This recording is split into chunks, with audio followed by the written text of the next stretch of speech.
যুক্তরাষ্ট্রের নিউ ইয়র্কে জাতিসংঘের সাধারণ পরিষদের অধিবেশনের ফাঁকে বাংলাদেশের অন্তর্বর্তীকালীন সরকারের প্রধান উপদেষ্টা ডক্টর মোহাম্মদ ইউনূস ও ভারতের প্রধানমন্ত্রী নরেন্দ্র মোদীর মাঝে বৈঠক হওয়ার কোনো সম্ভাবনাই নেই।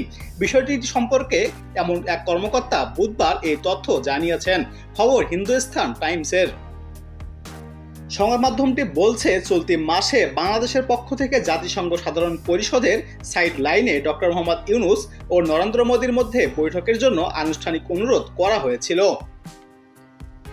নাম প্রকাশ না করা সত্ত্বে ভারতীয় কর্মকর্তা বলেছেন, শেখ হাসিনা সরকারের পতনের পর থেকেই দ্বিপাক্ষিক সম্পর্কে যে টানাপোড়েন দেখা দিয়েছে তা দূর করতে সাহায্য করবে এই আশায় ঢাকা ওই বৈঠকের বিষয়ে আগ্রহী ছিল। বিষয়টির সঙ্গে সম্পৃক্ত ব্যক্তিরা বলছেন, এই ধরনের বৈঠক ভারতের এজেন্ডার অংশ নয়। এছাড়াও যুক্তরাষ্ট্রে মোদীর 3 দিনের সফরে ঠাসা শিডিউলে পূর্ণ থাকবে। নিউ ইয়র্কে সাধারণ অধিবেশনের ফাঁকে মোদি কিছু দ্বিপাক্ষিক বৈঠক করবেন বলে আশা করা হচ্ছে। তবে বাংলাদেশের অন্তর্বর্তীকালীন সরকারের প্রধান ডক্টর ইউনূসের সঙ্গে কোনো বৈঠক মোদির শিডিউলে নেই। এছাড়াও হিন্দুস্তান টাইমস বলছে, সাম্প্রতিক একটি সাক্ষাৎকারে বাংলাদেশ ভারত সম্পর্কের বিষয়ে ডক্টর মোহাম্মদ ইউনূসের মন্তব্য এবং ঢাকার অন্তর্বর্তীকালীন সরকারের সদস্যদের প্রায় প্রতিদিনের মন্তব্য ভারতের সমালোচনা নয়াদিল্লির ভালো লাগেনি।